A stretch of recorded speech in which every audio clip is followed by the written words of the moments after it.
আসসালামু আলাইকুম রাহমাতুল্লাহ। প্রিয় দর্শক, আজকের ভিডিওতে মিজানের পাল্লা ভারী করার চমৎকার 10টি আমল সম্পর্কে কথা বলবো। আমলগুলো খুবই ছোট্ট, কিন্তু এর ফজিলাত অনেক অনেক বেশি। প্রিয় দর্শক, কোনো ব্যক্তি যদি আল্লাহ তাআলার ফরজ বিধান পালন করার পাশাপাশি এই ছোট্ট আমলগুলো করতে পারে, মৃত্যুর সাথে সাথে সেই ব্যক্তি জান্নাতে প্রবেশ করা নিশ্চিত ইনশাআল্লাহ। প্রিয় দিনী ভাই এবং বোনেরা, আজকের ভিডিওটি অত্যন্ত গুরুত্বপূর্ণ, তাই ভিডিওটি শুরু থেকে শেষ পর্যন্ত দেখার অনুরোধ করছি। তাহলে চলুন মূল ভিডিও শুরু করা যাক। মুমিন মুসলমানের জন্য 10টি আমলের গুরুত্ব অনেক বেশি, যেই আমলগুলোর বিনিময় মহান আল্লাহ তাআলা মুমিন বান্দার আমল নামায় অগণিত সওয়াব দান করবেন। মিজানের পাল্লায় তা হবে 7 আসমান 7 জমিনের চেয়েও বেশি ওজন। সুবহানাল্লাহ। হাদিসে একাধিক বর্ণনায় উঠে আসা চমৎকার সেই 10টি আমল হলো, 1 নম্বরে হলো সকাল সন্ধ্যা আল্লাহ তাআলাকে স্মরণ করা, অর্থাৎ লা ইলাহা ইল্লাল্লাহর জিকির করা। রাসূল সাল্লাল্লাহু আলাইহি ওয়াসাল্লাম বলেন, যেই ব্যক্তি প্রতিদিন সকাল সন্ধ্যায় লা ইলাহা ইল্লাল্লাহর জিকির করবে, তার আমল নামার পাল্লা 7 আসমান 7 জমিনের চেয়েও ভারী হবে। আল্লাহু আকবার। তার জন্য জান্নাত হবে সুনিশ্চিত। হাদিসে এসেছে, হযরত আব্দুল্লাহ ইবনে আমর ইবনে আস রাদিয়াল্লাহু তাআলা আনহু বর্ণনা করেন, রাসূল সাল্লাল্লাহু আলাইহি ওয়াসাল্লাম বলেছেন, আল্লাহর নবী নূহ আলাইহিস সালামের মৃত্যুর সময় তার ছেলেকে এইভাবে ওসিয়াত করেছেন যে 2টি জিনিসের আমল করবে, তার 2টি জিনিস থেকে বিরত থাকবে। আমলের আদেশ ছিল লা ইলাহা ইল্লাল্লাহর জিকির করা। মনে রেখো, যদি 7 আসমান 7 জমিন এক পাল্লায় রাখা হয় আর অপর পাল্লায় লা ইলাহা ইল্লাল্লাহ রাখা হয়, তবে ওই লা ইলাহা ইল্লাল্লাহর পাল্লা ভারী হবে। সুবহানাল্লাহ। যদি 7 আসমান 7 জমিন একটি অবিচ্ছেদ্য গোলাকার বৃত্ত হতো, তাহলে লা ইলাহা ইল্লাল্লাহ ও সুবহানাল্লাহি ওয়া বিহামদিহি সব কিছুকে চূর্ণ বিচূর্ণ করে ফেলতো। ইহা প্রতিটি জিনিসের দোয়া এবং এর মাধ্যমে সৃষ্টি রুজি এবং এর মাধ্যমে সৃষ্টি রাজি ও রুজি পেয়ে থাকে। আল্লাহু আকবার। আর তোমাকে নিষেধ করি শিরিক অহংকার থেকে তুমি নিজেকে বিরত রাখো। হাদিসটি সহিহ বুখারী শরীফের হাদিস। হযরত আনাস রাদিয়াল্লাহু তাআলা আনহু বর্ণনা করেন, রাসূল সাল্লাল্লাহু আলাইহি ওয়াসাল্লাম বলেছেন, কিয়ামতের দিন আল্লাহ তাআলা বলবেন, হে মুহাম্মদ সাল্লাল্লাহু আলাইহি ওয়াসাল্লাম, সৃষ্টির মধ্য থেকে আপনার উম্মতের এমন ব্যক্তিকে জান্নাতে প্রবেশ করান যেই ব্যক্তি একদিন হলেও ইখলাসের সঙ্গে এই সাক্ষ্য দিয়েছে যে লা ইলাহা ইল্লাল্লাহ, আল্লাহ ছাড়া কোনো ইলাহা নেই, এবং সে এর উপর মৃত্যুবরণ করেছে। মুসনাদে আহমদ শরীফের হাদিস। প্রিয় দর্শক, 10টি আমলের মধ্যে এই হলো প্রথম নম্বর আমল, অর্থাৎ লা ইলাহা ইল্লাল্লাহর জিকির করা। আর দ্বিতীয় নম্বর আমলটি হলো সব সময় আলহামদুলিল্লাহ বলা। সুখের খবর কিংবা দুঃখের খবর, আনন্দের খবর কিংবা বিপদের খবর, যে কোনো সংবাদই সব সময় আলহামদুলিল্লাহ তথা আল্লাহর প্রশংসা মহান আল্লাহর জন্য বলা। আর তাতে বান্দার আমলের পাল্লা 7 আসমান 7 জমিন থেকেও বেশি ভারী হবে ইনশাআল্লাহ। আর তা হবে জান্নাত লাভের মাধ্যম। হাদিসে এসেছে, হযরত জাবের ইবনে আব্দুল্লাহ রাদিয়াল্লাহু তাআলা আনহু বর্ণনা করেন, রাসূল সাল্লাল্লাহু আলাইহি ওয়াসাল্লাম বলেছেন, সর্বোত্তম জিকির হচ্ছে লা ইলাহা ইল্লাল্লাহ এবং সর্বোত্তম দোয়া হলো আলহামদুলিল্লাহ। হাদিসটি সহিহ তিরমিজি, ইবনে মাজাহ ও নাসাই ইবনে হিব্বানের হাদিস। রাসূল সাল্লাল্লাহু আলাইহি ওয়াসাল্লামের কাছে এক বেদুইন এসে বললেন, হে আল্লাহর রাসূল সাল্লাল্লাহু আলাইহি ওয়াসাল্লাম, আমাকে কোনো একটি ভালো কাজ শিখিয়ে দিন। রাসূল সাল্লাল্লাহু আলাইহি ওয়াসাল্লাম তখন তার হাত ধরে এই শব্দগুলো শিখিয়ে দিলেন। আর সেই শব্দগুলো হলো সুবহানাল্লাহ, আলহামদুলিল্লাহ, লা ইলাহা ইল্লাল্লাহ, আল্লাহু আকবার। লোকটির হাত ধরে প্রিয় নবী সাল্লাল্লাহু আলাইহি ওয়াসাল্লাম বললেন, এইগুলো বেশি বেশি পড়বে। লোকটি এই কথা শুনে চলে গেলেন। কিছু দূর যাওয়ার পর লোকটি আবার রাসূল সাল্লাল্লাহু আলাইহি ওয়াসাল্লামের দরবারে ফিরে আসলেন। আল্লাহর রাসূল সাল্লাল্লাহু আলাইহি ওয়াসাল্লাম তখন মুস্কি হেসে বললেন, লোকটি কি যেন চিন্তা করতেছে। ফিরে এসে লোকটি প্রিয় নবী সাল্লাল্লাহু আলাইহি ওয়াসাল্লামকে বললেন, সুবহানাল্লাহ, আলহামদুলিল্লাহ, লা ইলাহা ইল্লাল্লাহু, আল্লাহু আকবার। আপনি যেইগুলো আমাকে শিখালেন বাক্যগুলো তো আল্লাহর জন্য, কিন্তু আমার জন্য কি? এইগুলো বললে আমি কি পাবো? বিশ্বনবী মুহাম্মদুর রাসূলুল্লাহ সাল্লাল্লাহু আলাইহি ওয়াসাল্লাম উত্তরে বললেন, তুমি যখন বলবে সুবহানাল্লাহ, আলহামদুলিল্লাহ, লা ইলাহা ইল্লাল্লাহু, আল্লাহু আকবার, তখন প্রতিটি শব্দের উত্তরে আল্লাহ তাআলা বলবে তুমি সত্য বলেছো। তারপর জিকিরকারী আল্লাহর কাছে নিজের যেই সব চাহিদা তুলে ধরবে আল্লাহ তাআলা তা কবুল করে নিবেন।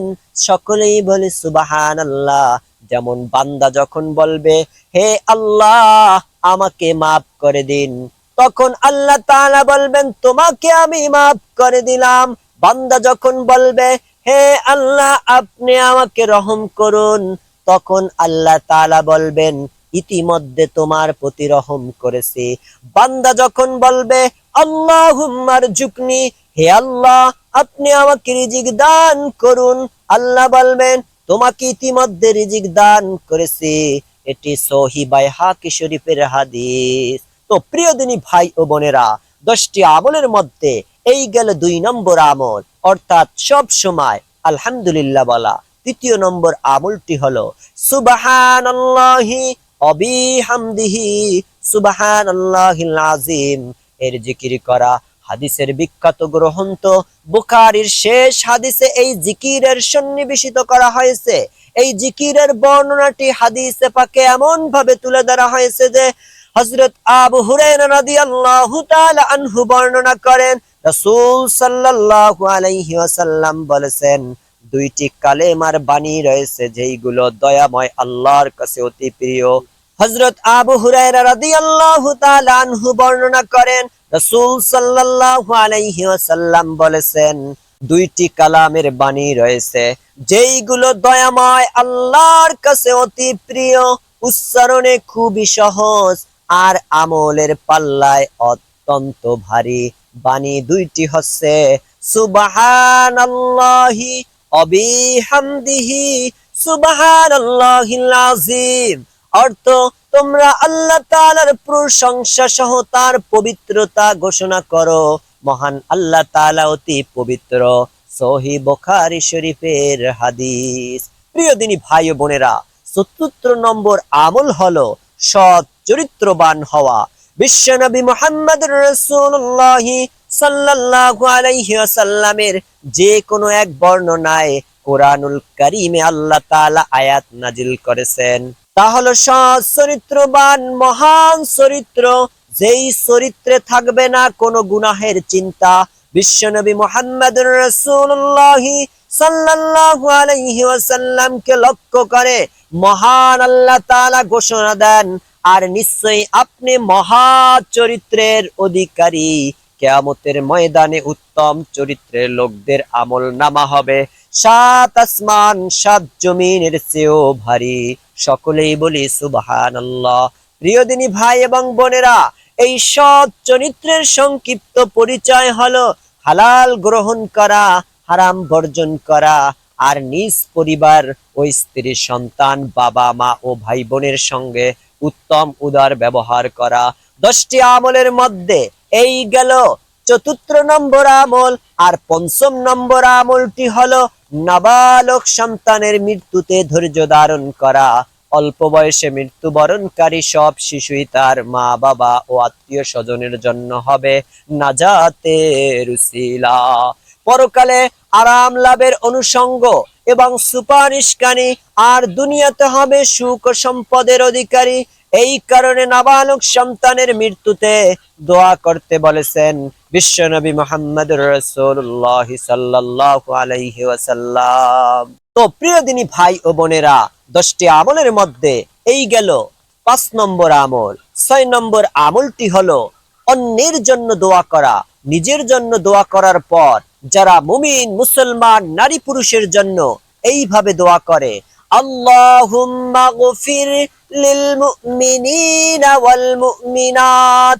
কুরআনুল কারীমে আল্লাহ তাআলা বিশ্বনবী মুহাম্মদুর রাসূলুল্লাহ সাল্লাল্লাহু আলাইহি ওয়াসাল্লামকে মুমিন মুসলমানের জন্য দোয়া করতে এইভাবে নির্দেশ দিয়েছেন, আস্তাগফিরলি জামবিকা ওয়ালিল মুমিনিনা ওয়াল মুমিনাত। হে রাসূল, আপনি ক্ষমা প্রার্থনা করুন আপনার নিজের জন্য এবং মুমিন পুরুষ ও নারীদের জন্য। সূরা মুহাম্মদ আয়াত নম্বর 19। তো প্রিয় দিনী ভাই ও বোনেরা, এই গেল 6 নম্বর আমল। 7 নম্বর আমলটি হলো কেউ মারা গেলে জানাজায় অংশগ্রহণ করা। জানাজায় অংশগ্রহণে রয়েছে অনেক সওয়াব ও কল্যাণ। হাদিসের বর্ণনায় এসেছে, হযরত আবু হুরায়রা রাদিয়াল্লাহু তাআলা আনহু বর্ণনা করেন, নিশ্চয়ই রাসূল সাল্লাল্লাহু আলাইহি ওয়াসাল্লাম বলেছেন, যেই ব্যক্তি কোন মুসলিম ব্যক্তির জানাজায় শরীক হয় এবং জানাজা ও দাফন পর্যন্ত থাকে, ওই ব্যক্তি 2 কেরাত নেকি পাবে। সকলেই বলি সুবহানাল্লাহ। আর প্রতি কেরাত হচ্ছে উহুদ পাহাড়ের সমান। আর যেই জানাজা পরে দাফনের আগে ফিরে যাবে, সে 1 কেরাত নেকি নিয়ে বাড়ি ফিরে যাবে। সহিহ বুখারী ও মুসলিম শরীফের হাদিস। তো প্রিয় দিনী ভাই ও বোনেরা, এই গেল 7 নম্বর আমল। তো প্রিয় দিনী ভাই ও বোনেরা, 8 নম্বর আমলটি হচ্ছে দান সদকা করা। দান সদকা করো একটা খেজুর কিংবা একটি খেজুরের গাছ হলেও। হাদিসে এসেছে, বিশ্বনবী মুহাম্মদুর রাসূলুল্লাহ সাল্লাল্লাহু আলাইহি ওয়াসাল্লাম বলেছেন, খেজুরের একটি অংশ দান করে হলেও তোমরা জাহান্নামের আগুন থেকে বেঁচে থাকার চেষ্টা করো। এটি সহিহ বুখারী শরীফের হাদিস। বিশ্বনবী মুহাম্মদুর রাসূলুল্লাহ সাল্লাল্লাহু আলাইহি ওয়াসাল্লাম বলেছেন, তোমরা বেশি বেশি করে দান সদকা করো, কারণ বেশি বেশি দান সদকা করলে মালের ও সম্পত্তি বৃদ্ধি পেতে থাকে। তাই আল্লাহর রাসূল সাল্লাল্লাহু আলাইহি ওয়াসাল্লাম সহিহ বুখারী ও মুসলিম শরীফের ভিতরে হাদিসটি বর্ণনা করেছেন। প্রিয় দিনী ভাই ও বোনেরা, 10টি আমলের মধ্যে 8 নম্বর আমল হলো দান সদকা করা। 9 নম্বর আমলটি হলো রাগ না করা। দুনিয়ার স্বার্থে ঊর্ধ্বে উঠে নিজেদের রাগ থেকে বিরত থাকা। এই রাগ করা হবে মহান আল্লাহর জন্য, দুনিয়ার কোনো স্বার্থে নয়। তবে এই রাগ পরকালের আমলনামায় কয়েক গুণ ভারী হবে।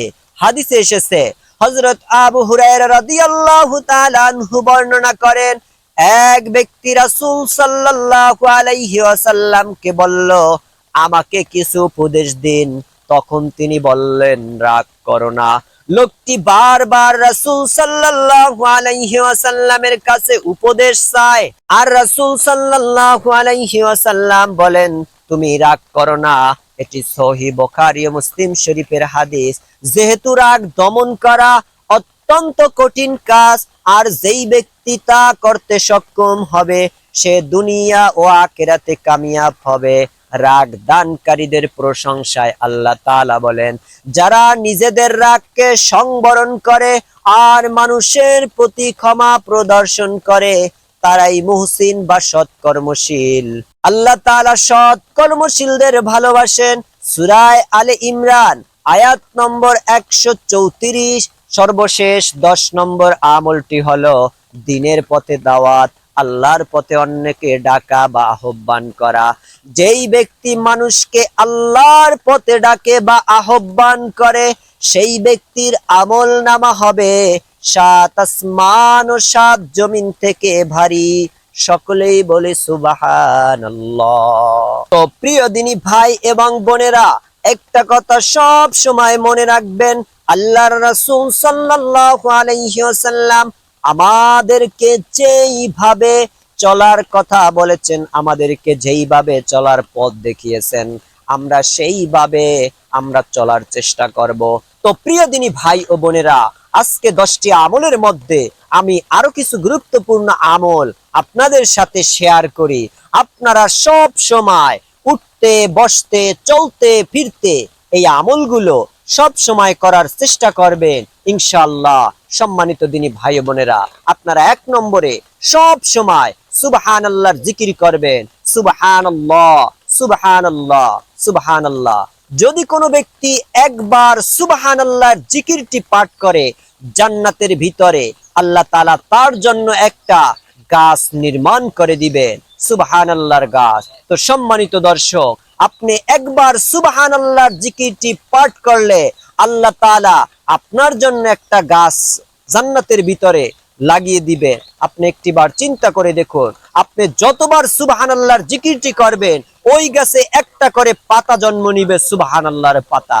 তাই আপনারা সব সময় প্রতিদিন 33 বার সুবহানাল্লাহর জিকিরটি করবেন, 33 বার আলহামদুলিল্লাহর জিকিরটি করবেন এবং 33 বার আল্লাহু আকবার জিকিরটি করবেন। সব শেষে লা ইলাহা ইল্লাল্লাহু মুহাম্মাদুর রাসূলুল্লাহ এই জিকিরটি করবেন একবার। আপনারা সব সময় এই জিকিরগুলো করবেন, বেশি বেশি রাসূলের প্রতি দুরূদ পাঠ করবেন। এই দুরূদটি যদি কোনো ব্যক্তি একবার পাঠ করে, আল্লাহর রাসূল তাকে হাতে ধরে জান্নাতে নিয়ে যাবেন। দুরূদটি হলো, রাদিতু বিল্লাহি রাব্বাও ওয়াবিল ইসলামি দীনাও ওয়াবি মুহাম্মাদিন সাল্লাল্লাহু আলাইহি ওয়াসাল্লাম নবিয়া ওয়া রাসূলা। সম্মানিত দর্শক, আমরা বেশি বেশি রাসূলের প্রতি দুরূদ পাঠ করব। প্রিয় দর্শক, এবার আরো কিছু দুরূদের কথা বলি। এই দুরূদটি যদি আপনি একবার পাঠ করেন, 70 জন ফেরেশতা 1000 দিন পর্যন্ত আপনার আমলনামায় সওয়াব লিখতে লিখতে হয়রান হয়ে যায়, পরেশান হয়ে যায়। দুরূদটি হলো, জাযাল্লাহু আন্না মুহাম্মাদান মা হুয়া আহলুহু। এই দুরূদটি আপনারা সব সময় বেশি বেশি পাঠ করবেন। তো প্রিয় দিনী ভাই এবং বোনেরা, অনেক আমল আছে যা বলে আপনাদেরকে শেষ করতে পারবো না, আর নাজাতের জন্য একটি আমলই আপনার জন্য যথেষ্ট। যে আমলগুলোর কথা বলি, আপনারা অন্তত একটা আমলকে আঁকড়ে ধরুন, একটা আমল সব সময় জারি রাখুন। যে আমলটা আপনি সুবিধা হয় করার জন্য, আপনি সেই আমলটাই করুন। অন্তত আপনি আর কিছু নাই পারেন, আপনি রাসূলের প্রতি কয়েকবার দুরূদ শরীফ পাঠ করুন। যখনই আপনি সময় পাবেন, হাঁটতে চলতে উঠতে বসতে, আপনি যখনই সময় পাবেন, আপনি রাসূলের দুরূদ আপনার মুখে জারি রাখুন, কারণ দুরূদ ছাড়া আপনার কোনো আমলই কবুল হবে না। প্রিয় দর্শক, আপনি যদি বড় দুরূদ পাঠ করতে না পারেন, তাহলে ছোট্ট একটি দুরূদ সব সময় পাঠ করবেন। সাল্লাল্লাহু আলাইহি ওয়াসাল্লাম, সাল্লাল্লাহু আলাইহি ওয়াসাল্লাম, সাল্লাল্লাহু আলাইহি ওয়াসাল্লাম, সাল্লাল্লাহু আলাইহি ওয়াসাল্লাম, সাল্লাল্লাহু আলাইহি ওয়াসাল্লাম, সাল্লাল্লাহু আলাইহি ওয়াসাল্লাম। এই দুরূদটি আপনি বেশি বেশি পাঠ করবেন। যদি কোনো ব্যক্তি আল্লাহর রাসূল সাল্লাল্লাহু আলাইহি ওয়াসাল্লামের প্রতি বেশি বেশি দুরূদ পাঠ করে, কিয়ামতের দিন আল্লাহর রাসূল তার জন্য সুপারিশ করে তাকে হাতে ধরে জান্নাতে নিয়ে যাবে।